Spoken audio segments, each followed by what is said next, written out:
Hi, Mystery Recapped here.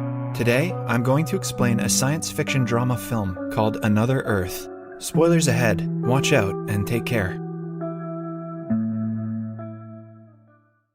The movie begins with a high school party. Rhoda Williams, a 17-year-old girl, is a highly intelligent student who has just gotten into MIT. She celebrates with her boyfriend.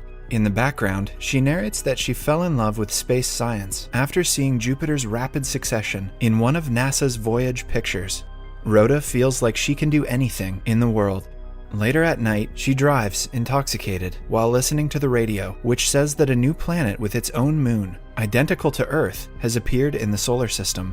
Scientists are baffled by the planet, as no one saw it coming. The radio asks the viewers to look to the north to see the planet, which is clearly visible from Earth. An intoxicated Rhoda looks outside the window of her car as she drives it at high speed. Somewhere near, a family of 3 is in a car parked beside the road. The kid names his robot Bob, and the parents laugh with him. As they talk, we get to know that the mother is pregnant. Their conversation is cut short when Rhoda's car hits them, causing a terrible accident. She is injured but conscious. She steps out of her car and goes to the other car to see the couple unconscious. Not knowing what to do, she turns around and is horrified when she sees the little boy lying lifelessly on the ground. Police sirens wail in the distance and the screen goes black, showing us the newly found planet in the distance. A clip of Rhoda in a cell is shown. She has been arrested after the event. It is now 4 years later. A news report tells us that Earth 2 is now way closer to the Earth and seems to be an exact replica of the Earth by its appearance. It is now easily visible from Earth's surface. The structure of its continents and ocean, even its cities and towns, as seen from the telescope, seems to be identical to the Earth's. Scientists have tried sending radio signals to the planet and received a signal back. However, they have not been able to decipher it. Some scientists don't even believe that the planet exists and believe it to be a cosmic mirror that is reflecting the image of the Earth itself. 4 years after the accident, Rhoda gets out of prison. She goes out for the first time and her parents come to pick her up. While talking about the second planet, her brother mentions an essay contest sponsored by millionaire entrepreneur Keith Harding, who is funding the very first spaceflight to Earth 2. He is granting a free ticket to the civilian who has the best motivation to join.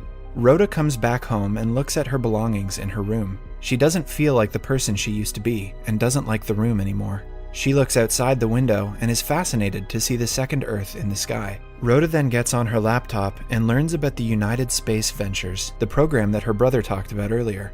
To win the civilian ticket, she has to write an essay about the reason for wanting to go there and submit it. She stares at the laptop but doesn't type anything. Then, she takes all her necessary belongings to the house's attic and declares it her new room. She sleeps on a mattress and pastes a picture of the night sky on the wall for decoration. The following day, Rhoda goes to an employment office to look for a job. Being an ex-convict, she cannot go to MIT anymore, and other colleges won't take her. The lady at the office offers her a job according to her qualifications, but Rhoda insists on getting a job that doesn't require her to talk to anyone. She gets a job as a janitor at her old high school. She starts working as a janitor the next day and doesn't seem to hate her job. It has been exactly 4 years since the accident. Rhoda goes to the intersection where the fatal incident took place and looks around. Just then, a car stops nearby and a man comes out of it. Rhoda remembers the guy being the man she saw inside the other car. She is surprised because she thought she had killed them all. The man keeps a robot toy in the pole nearby in the memory of his son and drives away. Rhoda quickly rushes home and looks up the case on her laptop. It turns out the man's name is John Burroughs. Both his wife and son died in the car accident, but he had gone into a coma. A few years later, he woke up and has been living alone ever since. Upon further research, she learns that he has dropped out of his Yale music faculty position. She writes down his address and goes to meet him the next day. Not knowing what to do, she looks at him drinking in his messy living room through the window. The night is snowy and cold. Ridden by her guilt and seeing John in such a state, Rhoda is distressed. She walks on the snow, slowly undressing. In the end, she lies down shivering and naked. Her fingers become blue from hypothermia, and she looks at Earth 2 as she lies in the cold. The screen goes black. In the following scene, she lies on a hospital bed. Someone had found her and saved her from the cold. Her fingers are injured, but she doesn't have any fatal injuries. When she gets back home, she finally writes an essay to apply for the ticket to visit Earth 2. In the essay, she mentions that madmen, outcasts, orphans have been subject to all the new experiments in the past, and not the nobles of the society. Hence, being a felon, she believes that she is the best candidate for this kind of experiment. Feeling great after submitting her essay, she goes to a grocery to get candies, where she meets her high school boyfriend, whom she was partying with that night. He tells her he has gotten into business school and introduces her to his girlfriend.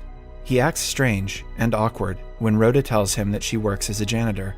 Feeling embarrassed by where life has brought her, she walks out of the store without the candies. Rhoda knows that she won't feel satisfied until she has apologized to John, so she goes to his house again. She knocks on the door, but the nervousness gets the best of her. Instead of telling him she is the one who killed his family, she lies and pretends to be a maid sent by Maidenhaven Cleaning Services for a free trial. John, who has been living in the place without cleaning it for months, accepts the offer and lets her clean the house. Rhoda is too deep into the lie, so she just goes with it. She starts cleaning, and John notices her investigating a telescope lying in one of the rooms.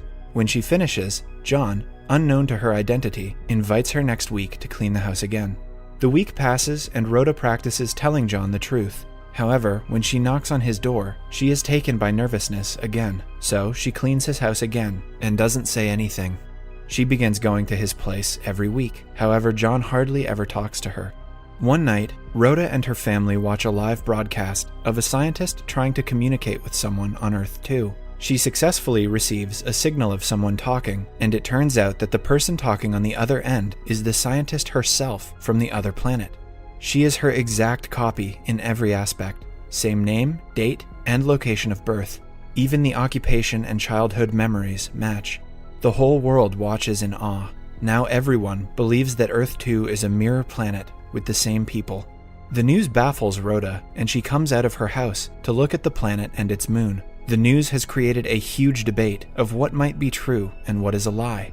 Physicists theorize that Earth 2 is a mirror planet, an exact copy of our Earth, including all of its people. Some believe that we could meet and talk with our exact copy, a person who may be identical but has led a different life. John and Rhoda share a common interest in space science. He offers Rhoda to use his telescope, and she agrees. The two then play video games and seem to be developing some kind of relationship with each other. John offers Rhoda a ride home.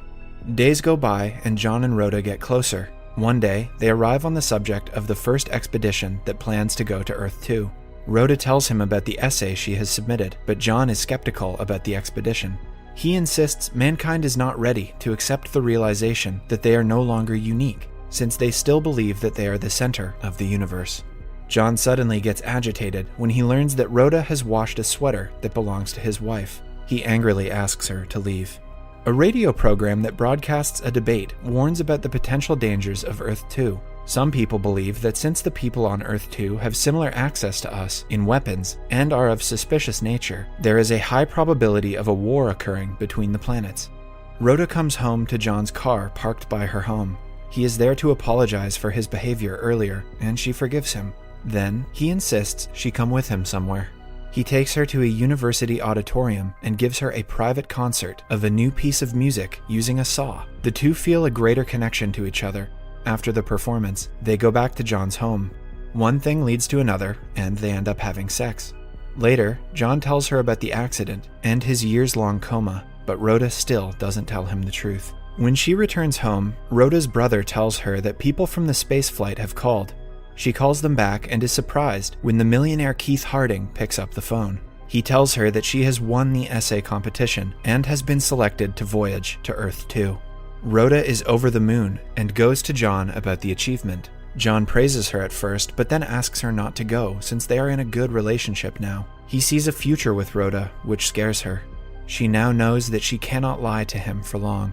She finally tells him that she was the one who caused the accident that night. John is speechless. He simply sits on the sofa and asks her to get out of his house. When she comes back home, she is bombarded by news reporters standing in front of her house. The news about her getting the lucky ticket has spread around, and now people are digging up her past and broadcasting the accident. Luckily, her father comes to the rescue and brings her inside. She receives a ticket for her flight to Earth 2 from the United Space Ventures. A few days later, Rhoda hears a scientist's theory in a telecast. He says that the people of Earth 2 had the same mirrored life as that of our Earth until it became visible to our planet. 4 years ago, after the event, people's lives changed slightly, changing their course of action and perhaps their future. Rhoda now believes that her mirror self on the other planet might not have caused the accident. She rushes to John's house with the flight ticket, but he doesn't open the door for her. However, Rhoda is determined, so she sneaks into his house through the window. When he sees her, John cannot control his hatred and starts to choke her.